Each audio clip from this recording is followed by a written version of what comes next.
Hello, I am a robot.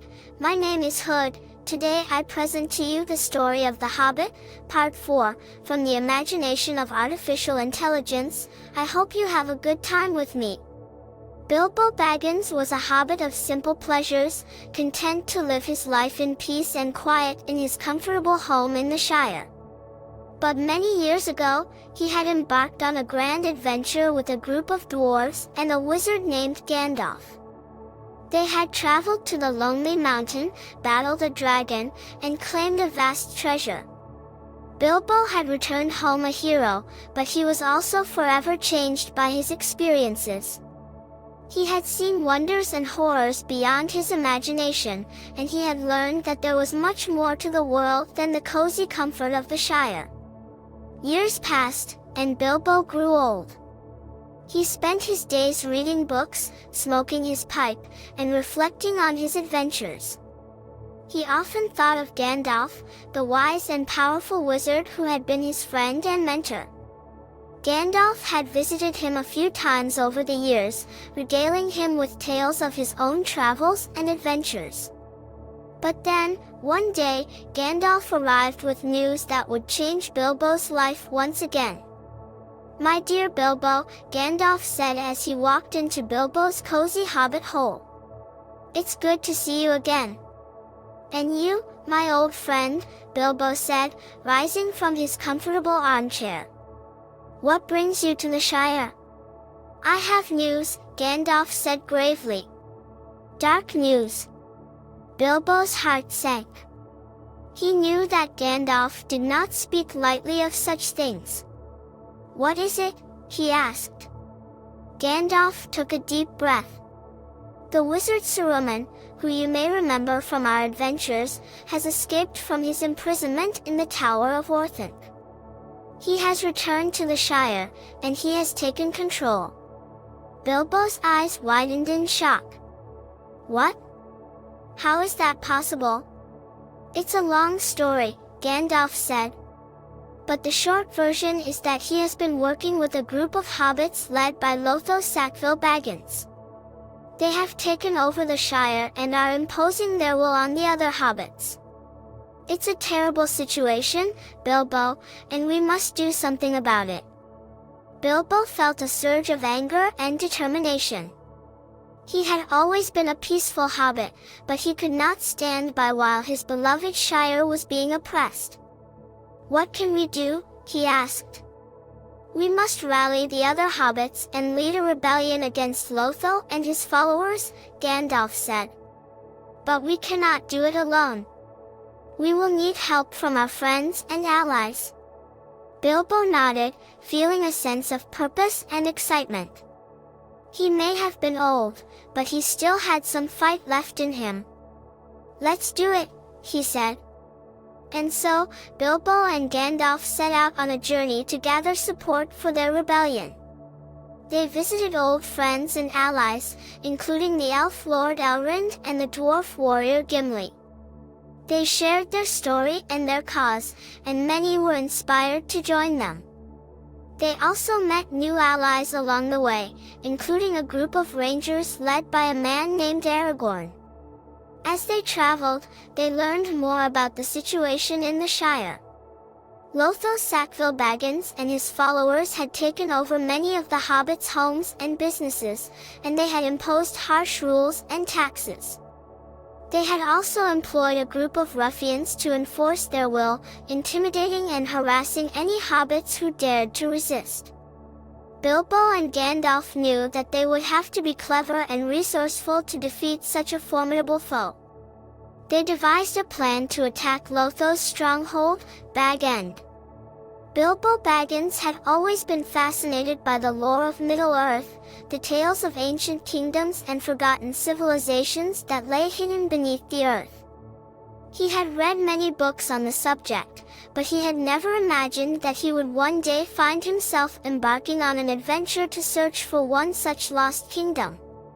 It all began when Gandalf arrived at his hobbit hole once again. Bilbo was surprised to see that he was not alone this time. He was accompanied by a group of dwarves, each one bearing a fierce determination and a gleaming weapon. "Bilbo," Gandalf said, "I have brought some friends with me. They need your help." Bilbo looked at the dwarfs, curious and a little apprehensive. He had always been fond of dwarves, he had even traveled with a group of them once, but he knew that they were often driven by a fierce desire for treasure and glory. "What kind of help?" he asked. "We are searching for the lost kingdom of the trolls," Gandalf said. Bilbo's eyes widened in surprise. He had heard of trolls before, of course, the brutish and dim-witted creatures who lurked in dark places and preyed on unwary travelers. But he had never heard of a troll kingdom. "Lost?" he asked. "How do you know it even existed?" Gandalf smiled. "We have reason to believe that it did.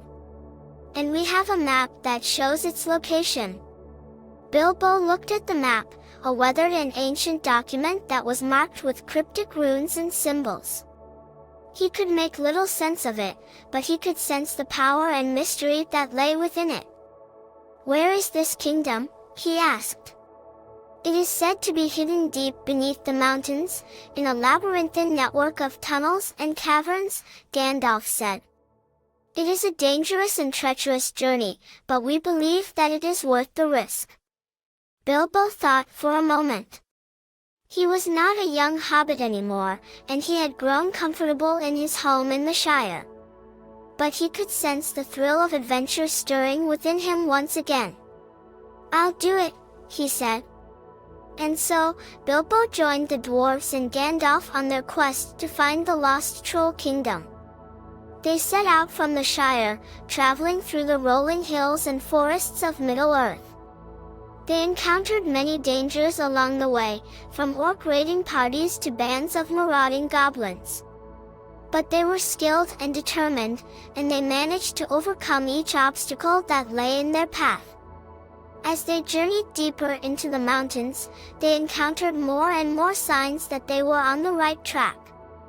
They found ancient runes etched into the walls of tunnels, and strange symbols carved into the stone. They also encountered many traps and obstacles that had been put in place to keep unwary travelers out, traps that only the dwarves' keen eyes and sharp wits could detect and disarm. Finally, after many long weeks of travel, they arrived at the entrance to the lost troll kingdom. It was a massive stone portal, set into the side of a mountain and covered in moss and vines. Bilbo could sense the ancient power that emanated from it, and he felt a thrill of excitement and trepidation. The dwarfs set to work on the portal, using their strength and skill to pry it open. After many hours of effort, they managed to crack the seal, and the massive stone doors creaked open. What lay beyond was a sight that Bilbo could scarcely believe. The Lost Troll Kingdom was a massive underground city, filled with vast halls and towering spires. The walls were. The dwarfs and Bilbo stood in awe as they surveyed the Lost Troll Kingdom. It was a massive underground city, filled with vast halls and towering spires. The walls were etched with strange and ancient symbols, and the air was thick with the scent of magic and mystery. As they stepped through the portal, the dwarves and Bilbo felt a sense of unease settle over them. The city was dark and foreboding, and they could sense that they were not alone. Something was watching them, waiting in the shadows. They pressed on, following the map that Gandalf had brought with him. The map led them deep into the heart of the city, through twisting tunnels and massive halls. They encountered many traps and obstacles along the way, but they were skilled and determined, and they managed to overcome each one. Finally, they arrived at a massive chamber, the walls of which were lined with ancient runes and symbols. In the center of the chamber was a large stone pedestal, and on the pedestal rested a gleaming ring. Bilbo recognized the ring immediately. It was the One Ring, the ring that had once belonged to Sauron and had been lost for centuries. He could feel the power emanating from it, and he knew that it was a dangerous and powerful artifact. But before they could claim the ring, they heard a sound from behind them. It was a sound like nothing they had ever heard before, a chilling wail that seemed to come from the very depths of the earth. They turned to see a figure emerging from the shadows. It was a ringwraith, one of the 9 servants of Sauron who had been tasked with finding the One Ring and returning it to their master. The ringwraith was tall and imposing, and it wore a cloak of black that seemed to absorb all light. Its face was hidden beneath a hood, and its eyes glowed with an unholy light. The dwarves and Bilbo were frozen with fear. They had heard tales of the ringwraiths, of their power and their ability to strike fear into the hearts of even the bravest warriors. But Gandalf stepped forward, his staff raised. "You shall not pass," he shouted. The ringwraith let out another chilling wail, and it charged at Gandalf. But the wizard was ready. He unleashed a blast of magic that sent the ringwraith flying backward, its cloak fluttering in the wind. The ringwraith rose to its feet, its eyes blazing with fury. It charged at Gandalf again, but the wizard was ready. He summoned a shield of pure light that blocked the ringwraith's attack, and he followed up with another blast of magic that sent the ringwraith crashing to the ground. The ringwraith rose to its feet once again, its eyes filled with hatred. It let out another wail, and it charged at Gandalf with renewed vigor. But this time, Bilbo stepped forward. He had always been a brave hobbit, but he had never before faced a foe as powerful as a ringwraith. But he could sense the power of the One Ring calling to him, and he knew that he had to act. With a cry of determination, Bilbo charged at the ringwraith, his sword raised. The ringwraith turned to face him, its eyes blazing with anger.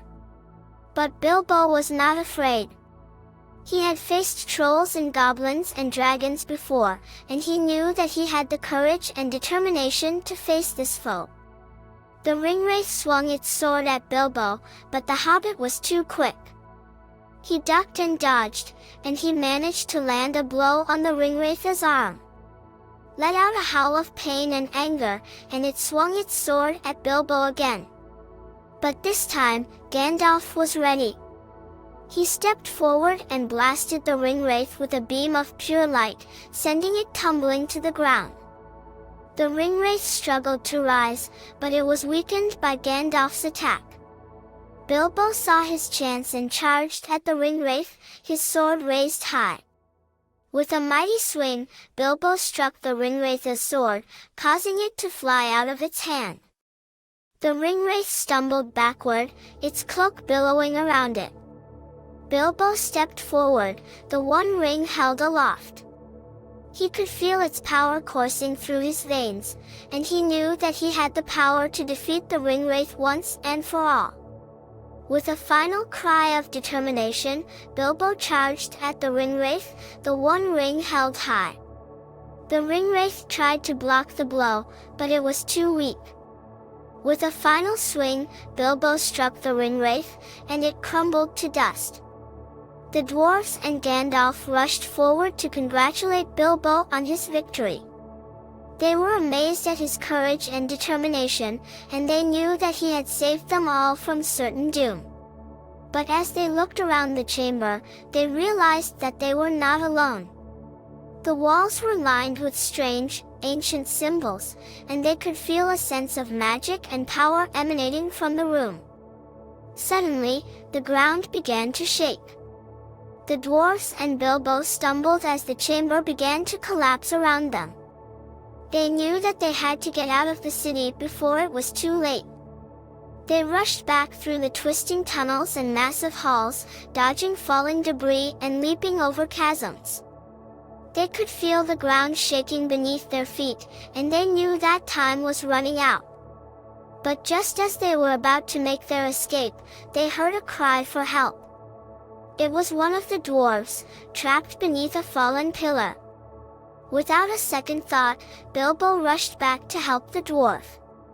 He could feel the power of the One Ring coursing through his veins, and he knew that he had the strength and courage to save his friend.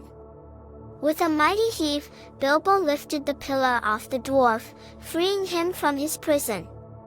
The two of them raced back to join the others, just as the chamber collapsed around them. They emerged from the lost troll kingdom, battered and bruised but victorious. The dwarfs and Gandalf congratulated Bilbo on his bravery, and they knew that he had saved them all from certain doom. As they made their way back to the Shire, they knew that their adventure was far from over. There were still many challenges and dangers to face, and they knew that they would need all of their courage and determination to survive. But they also knew that they were a team, and that together, they could overcome anything that came their way. With the power of friendship and the courage of their convictions, they knew that they could conquer any foe and triumph over any obstacle. And so, the dwarfs and Bilbo continued on their journey, knowing that they had the strength and the courage to face whatever lay ahead.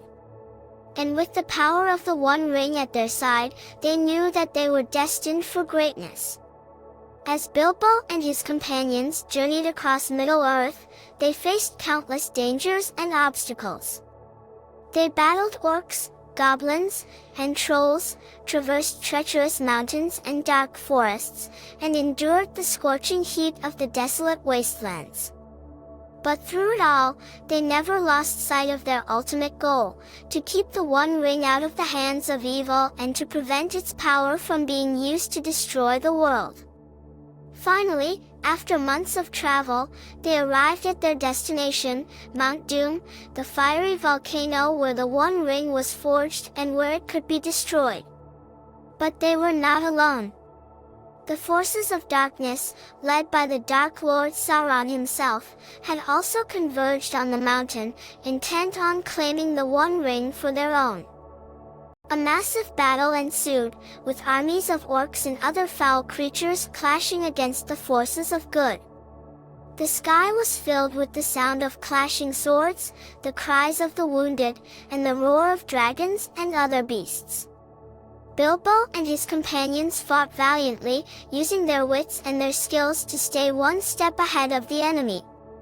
They battled their way up the slopes of the mountain, fighting off waves of enemies and dodging traps and pitfalls along the way. Finally, they reached the summit of Mount Doom, where the One Ring lay waiting. But as they approached, they could see that Sauron himself was there, waiting for them. Bilbo knew that this was the final showdown, the moment when all their efforts would be put to the test. He drew his sword and prepared for the fight of his life.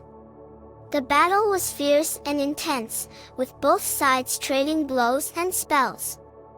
Gandalf was locked in a fierce battle with the Dark Lord himself, while the dwarves and the other members of the party fought off waves of orcs and trolls. At last, after what seemed like an eternity, the battle was won. Sauron was defeated, and the One Ring lay broken and destroyed on the ground. Bilbo and his companions emerged victorious, battered and bruised but alive. They stood on the summit of Mount Doom, looking out over the vast expanse of Middle-earth, knowing that they had saved the world from certain destruction. As they made their way back to the Shire, Bilbo knew that his life would never be the same.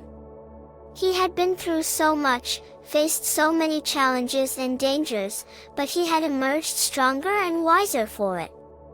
He knew that he would always carry the memory of this adventure with him, that it would shape him and define him for the rest of his days. But he was grateful for the journey, for the chance to prove himself, and for the friendships that he had forged along the way. And as he looked out over the rolling hills and peaceful fields of the Shire, he knew that he was home, that he had finally found the place where he truly belonged. But their victory was short-lived. For a new threat loomed on the horizon, one that would require all of their courage, strength, and determination to overcome. The missing ringwraith had reappeared, and he was more powerful than ever. He had been hiding in the shadows, waiting for his opportunity to strike, and now he had it. Bilbo and his companions knew that they had to act quickly if they were to stop the ringwraith before it was too late. They gathered their weapons and set out to track him down, unsure of where he might be hiding or what his plans might be. Their search led them deep into the heart of the mountains, where they found the ringwraith's lair. It was a dark and foreboding place.